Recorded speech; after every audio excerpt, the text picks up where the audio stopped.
What's up, beautiful people? Thank you for joining me today for this video. Today we're going to be looking at Enneagram Type 5, often referred to as the observer or the investigator. And we're going to be looking at the sin of Type 5, which we all know as avarice or greed, or sometimes referred to or thought of as stinginess. So let's take a second and dive into this. And just before we do, just a reminder that in the description below is a link to my website, tomlahue.com. I would love to meet with you and talk with you. Maybe you feel stuck in life, or sometimes, relationships can be challenging. And the Enneagram is such a great tool to help us learn more about ourselves, what health and balance would look like in our lives. And oftentimes things we've never even thought about come to the surface. And certainly helpful in understanding relationships and improving our relationships. So check out my website. I do offer several different coaching programs, and there's one that's right for you, that's affordable, and I'd love to work with you. Also, there's many different classes and courses and on-demand courses and live courses, all about the Enneagram and things related to improving your life. So take a second and go there. I appreciate it. Also, today we're going to be looking at some notes that I have for you. And you don't have to try to write all this stuff down or remember it, but you can go to my website to the store tab and download the free ebook that is called Shadows of the Soul.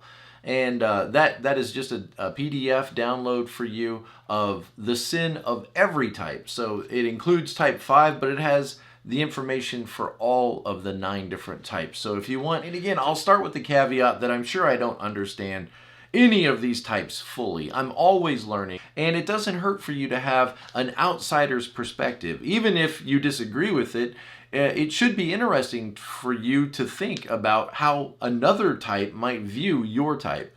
And if I'm confused, it just shows you that, the way that you see the world isn't as simple for all the rest of us to understand as you might think. You might think, well, this is so simple. This is the way I see the world. Well, another type trying to understand your perspective, we can't ever do it perfectly. So feel free to leave comments in the description below of how we can better understand what's going on in the experience of type 5s. So let's jump into this information. So we all know that often 5s are called investigators or observers. They're characterized, and I am looking at the notes. I do study and look at these notes, okay? And they're available to you.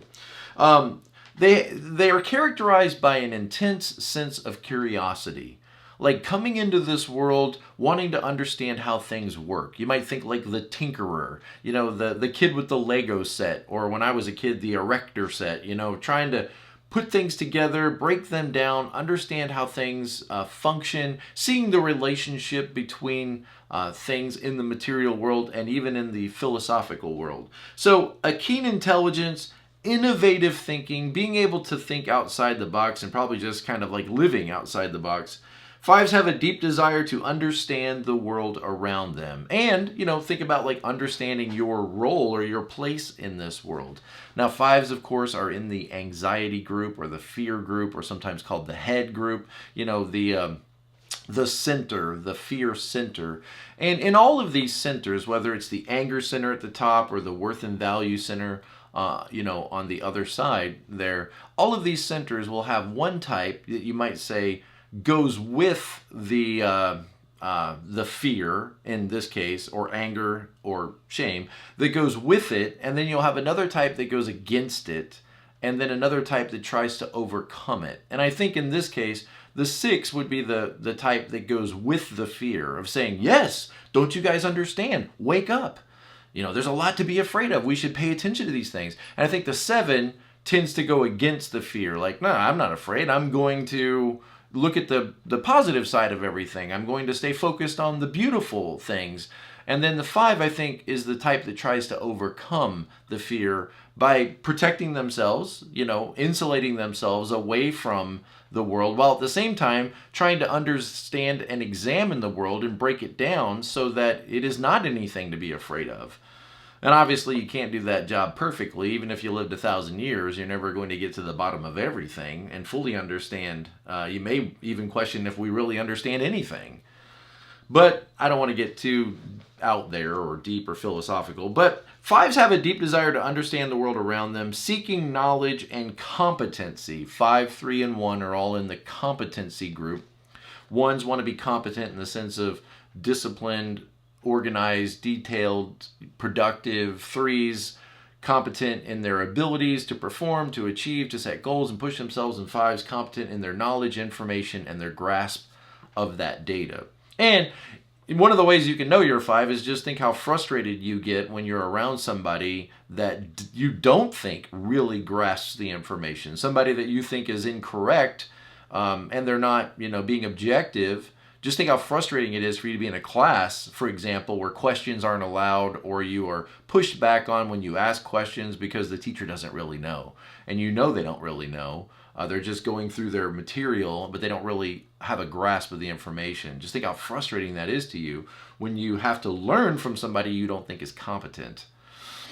And so there's a desire for 5s, I think, to be competent. Nothing bad about that. That's a great thing, to want to be competent in your knowledge, information, understanding. And 5s are also a part of the relationship group. 5s, 2s, and 8s are in a group together of the relationship types. Also, by the way, if you ever notice that when you think about these groupings, and there's a lot of them, there's always one that is in the withdrawn stance, one that's in the assertive stance, and one that's in the compliant stance. It's just interesting how that works. So 8 is the assertive relationship type that moves with people to overcome an obstacle or to take a hill. And then 2s are the compliant type that move toward people in order to connect and have a relationship with them, probably the most relational of all the types. And then 5s, the withdrawn type, to move away from people in order to see the relationship between concepts or ideas or things that may not seem to naturally be connected. So all 3 of those, in their own way, are in the relationship group, with people, toward people, and then 5s away from people. We're going to spend more time talking about that away from people thing and what it might bring into your life, some good, and then maybe some things that maybe, that aren't so good. So we'll talk about that in a minute. So a deep desire to understand the world around them, seeking knowledge and competency to navigate life with confidence. And that's kind of that whole thing about 5s and that integration to 8 of feeling like they have enough energy or enough knowledge to be able to move forward, stand up, and take their rightful place in this world, challenging other people's assumptions and saving the day with their right information and their right action. And then that's a great day for 5s when they can shake off, maybe some of these insecurities and be able to have the courage to take their place with the right information to save the day, you might say. Okay, with confidence. They are typically private. Okay, private. Sometimes even to the point of being isolated. Private, introspective, so going inward and mulling things over and considering things and trying to understand them. Think like a cow, that eats grass and then chews its cud and it brings it back up again. Like meditation, you take it down, back up again, think about it some more, take it down. You may even have like multiple scenarios going on in your head at one time. Realize, I think most of us have like a single line of thought happening within our heads. Maybe even not that. Maybe even some people may have moments where there's breaks where they're not thinking about anything, which is hard for me to understand, but people tell me that they can do that. But most of us, I think, have a single line of thought moving through our head at any given time, a single dialogue or monologue, whatever you want to call it, where we're listening and we're speaking to ourselves or considering something. But don't be surprised if you're a 5. I'd be interested in finding that out from you if you have maybe multiple lines of thought going on at the same time, like reading multiple books at the same time. I've had 5s tell me that.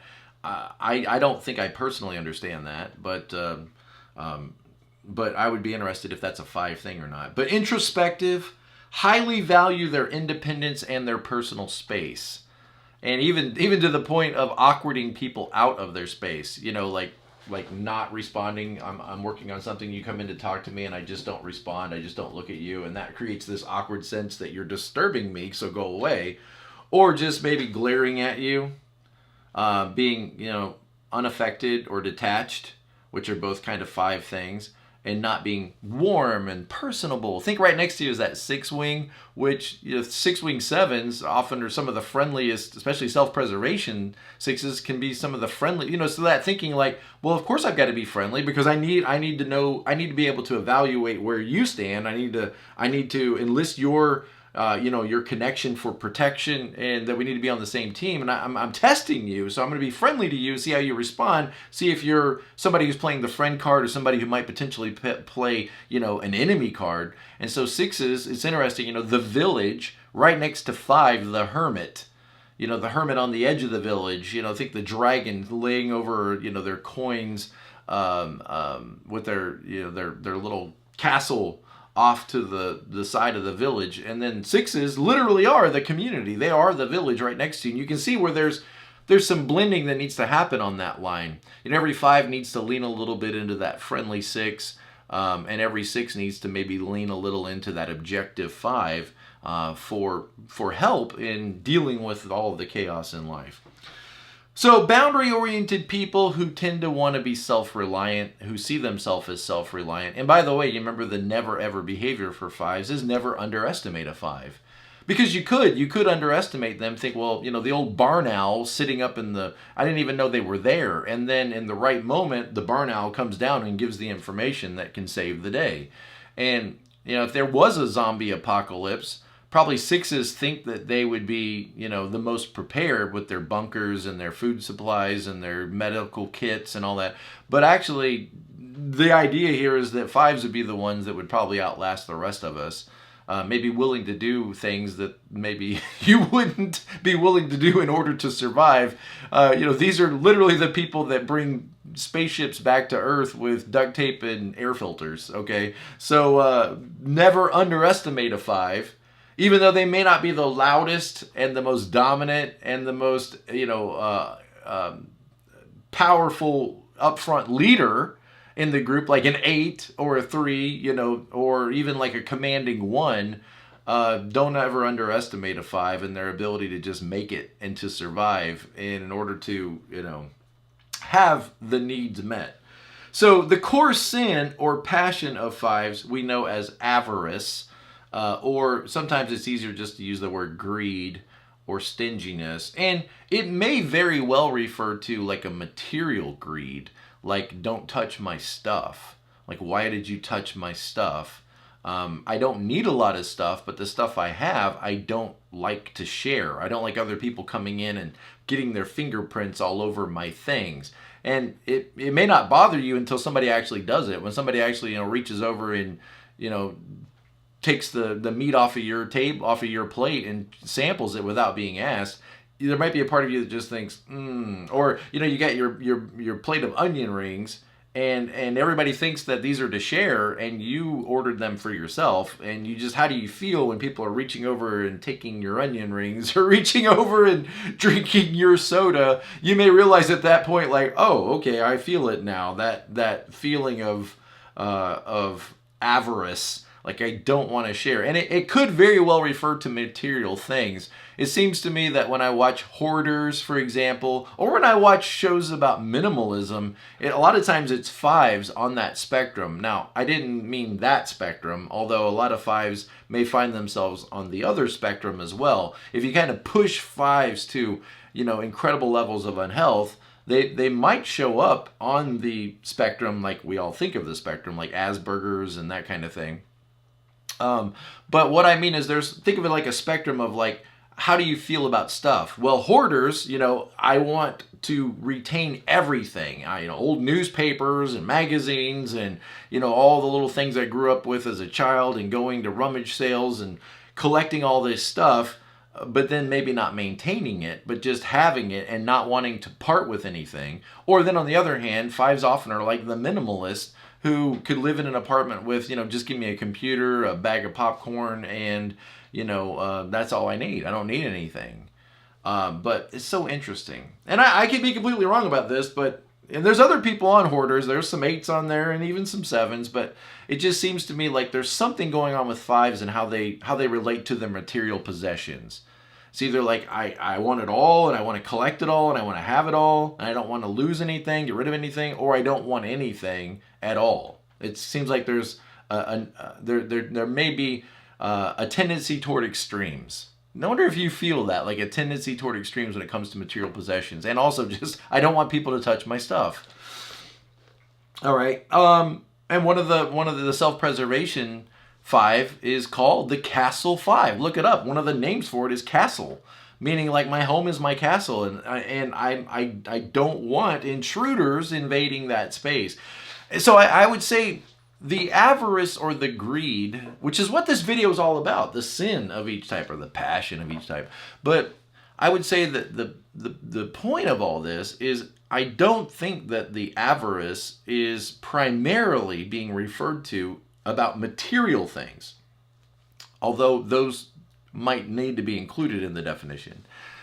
I think ultimately the avarice is, well, let me just read what I have. Okay, so avarice manifests itself in a greed for time, like I want your attention. I always think like one of the most characteristic aspects of 5s is the importance of what you might call focused attention. Like, what am I going to focus my attention on? I don't care about this thing or this person or this information, so I'm not going to focus my attention on it. Why would I give away the most important thing about me today, what I focus my attention on someone or something I don't care about? I wouldn't. Why would I give that away? I wouldn't. See, that giving away of your attention or your time or the focus of your attention, the not willing to give that away, is what the avarice is about. And so greed for time, a greed for space, and a greed for knowledge and information. And just, I don't want to be interrupted. I don't want to interrupt other people. I am treating people the way I want to be treated. I don't want to be talked to.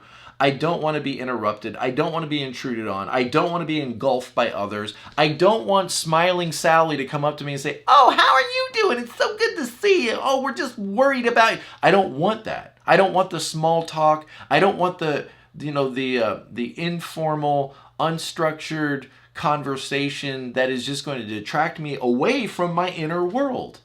I don't want to be intruded on and have to have all of this small talk with people that is so meaningless. They don't know my name, they don't know my last name, they don't know anything about me, and yet they're coming into my space pretending or seeming to care about me so much. It's all false, it's all phony, it's all fake. I don't want that. I would never do that to another person. So it's not that I'm trying to be mean or mean-spirited, it's just I don't see the value in having a lot of fluffy conversations that are pointless, meaningless, and are not destined to come to anything, to accomplish anything, or to change anything. And of course, other people who are much more focused on connection are, of course, going to feel like you are closed off from them, like you may be being accused of being rude or being impolite, which is maybe going to bewilder you, because in your mind, I'm sure it doesn't feel rude or impolite to just walk past people and not talk to them, because I'm trying to be respectful. Why would I disrupt this person and cause myself to be the focus of their attention? They have things they're doing. They have things that it seems all meaningless. So there's going to be, without a doubt, in your life, I'm guessing that there's going to be some times where you have been surprised how other people say you're coming across. It's that old saying, like, why would they think I'm mad at them? I literally have never spoken to them. And that makes sense, but in a world where other people need reassurances, where other people need, to make sure that their world is anxiety-free by, the connections around them, they're going to be confused. Let's just say that. Now, it doesn't mean you're obligated. I'm not saying you're obligated now to change your ways and be friendly to everybody you meet. I'm not saying that. I'm just saying you need to understand what's going on, that, this person that is important to you, that you work with or that you interact with, or maybe even your kids, somebody very close to you, they may misunderstand your heart, because all they can read is, the external person that you are projecting out there in this world, and they may not understand what's going on and may take your actions or inactions as that you don't like them, or you don't want to be around them, or that they are a nuisance to you, or worse. Okay. All right. So a deep-seated fear of being overwhelmed. all right, by the demands of a very demanding world outside of you. So the inner world is usually the focus of a five's attention, and the outer world is an overwhelming, demanding world that we need to understand, and we need to remain detached from in order to survive. I think sevens in many ways are kind of opposites of this. Like our focus is on the external world. Like, oh, look, bright, shiny stuff. Oh, wow, that looks great. I need to go out there and adventure and explore. One of the names for a seven is explorer. And the inner world is what sevens might be terrified of and afraid of and feel overwhelmed by. That inner world of, okay, let's not go there. All right, this is about you. So deep-seated fear of being overwhelmed and demands of the world, of not having enough resources, including maybe not enough knowledge or maybe not enough energy to cope with all of the demands made on you by this external world, which includes your wife, husband, your kids, your parents, your brothers, sisters, your boss, fellow workers, your church people. These are all in that outer world. And this could lead a five, this feeling like these are demands on my time, demands on my energy, demands on my attention. This could definitely lead a five to withholding, to withdrawing, to isolating and withholding those connections or that information and conserving their energy and their resources to the point where it's unhealthy for you. Now, it's not a bad thing to do this. It's just there's a point where it might go too far in your isolation away from people. And how would you know that? Okay, are you lonely? Are you lonely? That's a good first question. Are there times where you struggle with feelings of loneliness? You were designed and created to have interactions with other people. You are self-sufficient, okay? And being self-sufficient doesn't mean or need that you be, exclusive against everybody. You don't have to isolate yourself in order to be self-sufficient. And also realize that what feels like would be demands on your energy, interactions with other people, could actually be a great source of fulfillment and of supplying you with energy. So, in your mind, you may look at it like interactions with other people deplete me. And often they do. We all feel that at times. But interactions with people can also, what's the opposite of depleting? Sustain and refill you. Other people around you and interacting with them might become a great source of fulfillment in your life as well. And so the first kind of question I might ask myself is, how do you know if you're isolating too far? Are you constantly or repeatedly having feelings of loneliness? And, maybe it's time then to reach out, to have the courage to reach out and to work on some of these connections. Who's more connected than sixes? Like, they're the people literally writing Christmas cards to everybody. Like, hey, I haven't talked to you in a while. Everything okay? Hey, just want to make sure that I haven't heard from you in a while. I want to check on you. Like, sixes very much believe that if you don't check on relationships, they will wither away and die. And notice, like a five, you may very well not check on and update relationships. Think like every software needs to be updated. Like relationships need to stay maintained and updated as well. Just because you don't need much out of relationships with other people doesn't mean that other people don't need some kind of connection periodically with you. So just feelings of loneliness might be one thing to start with. And then also, like, there are certain responsibilities we have in relationships. Like if you're dating or married or you have kids or you have siblings or co-workers or whatever committees and teams you're on, there's certain obligations that, are connected to all of these connections and relationships. And people may very well get the sense that they are not valuable or important to you if those connections are not maintained. And God forbid that your own kids feel like they're not a priority in your life. And you may think, well, of course they're a priority in my life. Of course I love my kids.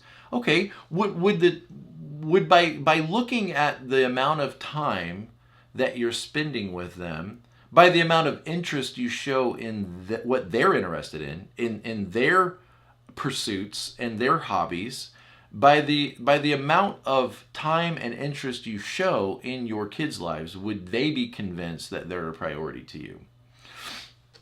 That may be a good way to think about it. or your spouse.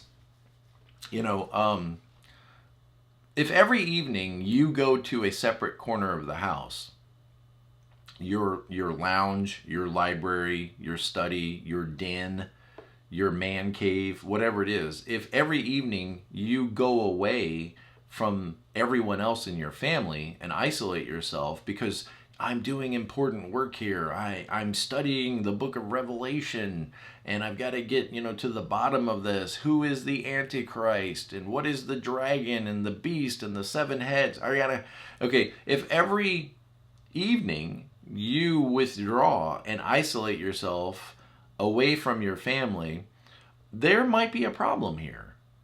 In order for a family to be healthy, research shows that, the family needs about 15 hours every week of interactions, and not just, driving them to drop them off at school, but like watching TV together and playing games together and, going shopping together and 15 hours. Your marriage needs another 15 hours. So that's a lot of time to invest and spend with people. And if every evening, it's not a problem every once in a while or even quite often, but if every evening, the whole family goes their separate ways, or everybody goes into the living room and you go off to the basement to do your thing, that is a potential problem. This independent behavior that you exhibit could take its toll on your relationships and even on yourself. Okay. All right. So, type 5's desire for independence and self-sufficiency, self-reliance, big thing with 5s, could result in a reluctance to engage more fully with life and withholding yourself and isolating yourself, okay? Avoiding entanglements. Like, how does that word sound to you? Like, do you want to be entangled with Charlie and Nancy and Phyllis, in the committee at work? Do you want to be entangled? Do you want to join up? 6s are joiners. 5s, not so much joiners. How do you feel about being entangled and obligated, and a group, sending you emails all the time and wanting you to send them your bit of information so they can evaluate it and send it back, and you guys could collaborate? And how does that feel to you? Probably not so good, right? But this is a world where a lot of that has to happen. And so reluctance to fully engage, avoiding emotional entanglements, especially emotional entanglements. And this can be a good thing, if you're trying to solve a problem, or you're a lawyer, for example, or a physician or a marriage counselor or whatever. You're hearing everybody's emotional stuff, but you're able to kind of sift through that and get to the actual problems and delineate those. That can be a wonderful gift and a wonderful contribution to be able to do that. But realize the flip side of that is, your wife, for example, could be very hurt when she's upset about something and feels very passionate about it, like maybe the child's behavior, and you remain aloof and distant and in your head objective and rational. She could think, why don't you feel this? Don't you care? How come you're not passionate about this? I can't understand how you can just stand there ice cold and not be angry at how this person was treated, and realize that that could be a very real potential source of frustration in another person's life, that you remain so cool and aloof and detached. So it is I think it can be a strength, but it could also be perceived, as you not caring or not, being sensitive. All right, so afraid of these engagements depleting your limited internal resources. So this appearance of being detached or aloof or unaffected and retreating, like you're retreating from us, or you're retreating from your responsibilities, or retreating from your position or your leadership or your family, retreating into your minds where maybe you feel more capable, or in a world that maybe you can control better than this outer world. So growth for type 5s might involve recognizing a sense of scarcity that exists within you, that, you know, is a fear, it's an anxiety. I got a couple of quotes, by the way. Alan Watts, I didn't know Alan Watts before I was doing this research, but Alan Watts, I guess, was a British philosopher that was popular around the Berkeley campus in the 60s and 70s. But he introduced a lot of Buddhist and Taoistic and Hinduistic teaching that was very popular in our culture at that day, and a lot of it is still very popular. But I thought he had a couple of really great quotes that I think would apply, because 5 and 9 really does seem like sort of like that Buddhist mentality in my mind. You could kind of like assign religion to every, like different religions to all these different types. It'd be interesting to maybe another video series, but I noticed he said a few things that I thought, wow, this might be really challenging. And maybe he was a 5. I don't know him that well. I was introduced to him as I was working on this material. The only way to make sense out of change is to plunge into it, to move with it, to join with the dance. I thought, man, that is a powerful quote, because 7s very much are like that, and 8s and other people, just plunging into things. And notice like that 5 tends to be much more reserved, much more like, let me stand back, let me see. I don't want to plunge into anything because I could get overwhelmed, and then there are all these obligations and demands on me, and I don't have enough facts and information yet. So notice like this hesitancy in 5s often to plunge into life.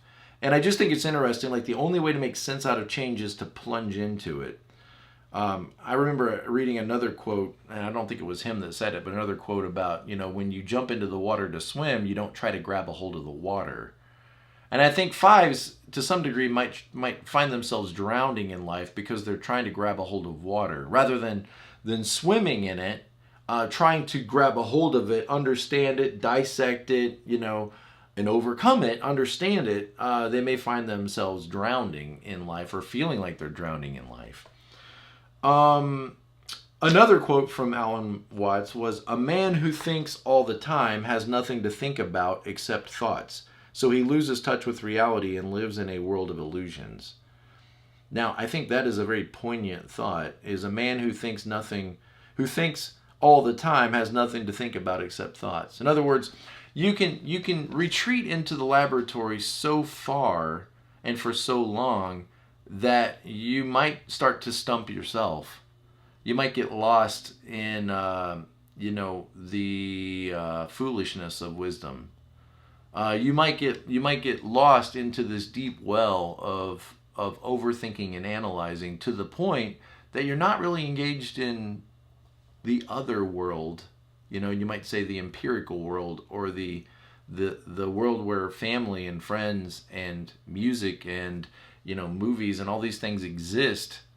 So every once in a while, get your head above water, get out there and make yourself experience life in the real world outside the laboratory, and then yes, retreat back into the laboratory and think and meditate and introspect.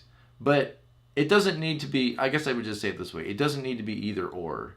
And it realize as a 7, I could be the opposite way, like my tendency would be to over live in the world external and never to retreat into the internal world. So the message is a double-edged sword. One side cuts against us and the other side might cut against you. Okay, so a couple other quotes. Stephen Covey, you remember he's the guy that did the, what did he do? The, living intentionally or proactive, the 7... Not 7 Laws of the Learner, that was somebody else, but you know what I'm talking about. The business guy that tells you how to do better at business. To know and not do is really not to know. To know and not do is really not to know. That could be a very challenging quote for a lot of 5s. To know and not do is really not to know. Because you could have a tendency to stay in the world of the theoretical and the philosophical. And that whole line to 8 is about you applying what you know into the real world. It's about moving toward doing. It's saying, okay, I've thought enough about this. I know enough that I know what I need to do. I've thought enough about it. I need to now make application of my knowledge and bring about real change or bring about real action. So to know and not do is to not know. That is, I think, a very challenging thought. Is I've got to think about how do I move toward real action. Remember that line to 7 is kind of like bouncing around, feeling like I don't have enough information. I need more, and getting that gluttony of the 7. Like I need to take another class. I need to read another book. I need more time to reflect. I need to more time to investigate. I don't have all of the resources I need in order to, I need something outside of me to be fulfilled. And so you might find yourself have been stuck in that for years. For years you could be stuck in that. And never really taking action on what you know, which is so strange, right? Because of the team that you're on, you probably have the best information, but maybe the most resistant to actually taking leadership and taking action. You may allow other people to lead, and you lay low, and it's just so interesting how that works. Okay, here's another quote from Joseph Fort Newton. People are lonely because they build walls instead of bridges. And remember, one of the names for the 5 is the castle. So that's walls, right? Boundaries. And boundaries are great. Like the rest of us probably need to learn about boundaries. I didn't have good boundaries, and a lot of 9s don't have good boundaries, and others of us may really struggle with boundaries. A lot of 2s struggle with boundaries. And boundaries can be wonderful when they are healthy, but you could go too far with boundaries as well and forget that you're not an island unto yourself. Like, you're not an island. You live on the mainland, and you may be a fortress, but you need to have some open doors, like some gates. So I would challenge you as a 5, where are your gates? And are your gates open enough that the people that love you can enter in and feel heard and valued and connected? What would it take for you to soften up a little bit and add a couple more gates in your fortress? Because again, you can end up very lonely. One of the great things that you could do as a 5 is, all of us, is fast forward, to the end of your life, and then try to look back on it and think about, if I'm on the course I'm on right now, if I'm on the trajectory I'm on right now, where will this take me over the next 20 years, 30 years, 40 years? Much like Mr. Potter in It's a Wonderful Life. Who may very well have been a 5. It's kind of like that the old guy on The Simpsons, the old boss of the nuclear power plant, who's a 5, Mr. whatever his name is. It's that same kind of like, okay, well, you get it. All right, let's talk about what else here. Seeing that the world may offer more than it withdraws from you. This could help you balance that independence with a healthy interdependence. And that's so useful. Like, be independent. Great. Be self-reliant, to a degree, but none of us are really independent. I mean, we're all interconnected. I mean, just to drink a cup of coffee, think about how many people it takes around the world to produce that and bring it to you and then make it suitable for drinking, consumption. The water companies and the farmers and the transportation and the engineers and the lab assistant. I mean, just think of how many people it takes for just coffee to be in front of you. And whoever made the glass or the cups and then the stores. I mean, none of us are really independent, and none of us need to be completely self-reliant. When we can relax that a little bit and open ourselves up to connect with others and God, and all of the resources around us, we may find ourselves very enriched by this. Okay, so learning to manage their energy in a way that supports engagement rather than just isolation. So wherever you're at on that spectrum, isolated, or engaged, making sure that there's some balance there. emotional, social intelligence. You know, emotional intelligence and social intelligence is also intelligence. So broadening out your view of understanding to understanding the people around you. And not just like understanding the Enneagram, you know, and the philosophical, the Myers-Briggs, you know, the CliftonStrengthsFinders and DISC and all. Not just understanding people theoretically, but understanding like, what does your wife need from you right now? It's interesting how the most aware person on the Enneagram can be sometimes the least aware of the world around them and what people around you really need. Like, you may understand people very well philosophically or theoretically, but do you understand right now what your son or your daughter or your wife or your husband or your principal or whoever it is that you're interacting with, can you understand what they need from you? And if you do understand it, what's withholding you from giving them what they need? What fear is it underneath the surface that's keeping you from opening up fully to the people in your life that are wanting to love you and who value you? And just considering that is a challenging thought for all of us. But emotional intelligence, social intelligence, like knowing the proper way to interact, something that a 3, who's a competency type, or a 1 may have a little bit better grasp on, proper interactions and proper etiquette and how to interact in social ways, understanding social cues and social norms in order to move my agenda forward. And, you know, I remember reading a long time ago that 5s tend to be the least likely to care about social norms or social pleasantries or all the little interactions that we have that grease the wheels of relationships. I've had 5s tell me, I just feel like, you know, whatever the class was at school that taught us how to relate to people, I missed that class. Like, I wasn't there for that class. And I'm always confused by these interactions. Like, I think it's going one way, and then they tell me they feel something else. And I just feel like I'm missing something when it comes to interacting with people. You know, I pause, I relate, I talk, I share, I give, I share my thoughts and feelings with people, and then they are hurt, offended, upset, or confused, or they call me names. They say I'm weird, or they say that, you know, I'm neurodivergent, or whatever it is. And I just feel like, what's the point? You know, like, it's not worth it. I have a lot of 5s, you know, tell me that kind of thing, that kind of message. So, you know, what's my goal for you? Well, I'm not trying to change you. I'm not at all trying to change you. I don't think the Enneagram says you need to change. I don't think it's about changing as much as it is maybe just seeing these patterns, these impulses and compulsions, and recognizing that they work for you 80% of the time. 80% of the time, your 5 software is great. It works perfectly. It moves you forward. You get a job and you interact and everything's great. There's always, for every type though, about 20% of the time where these impulses are not really moving you toward what you really want in life.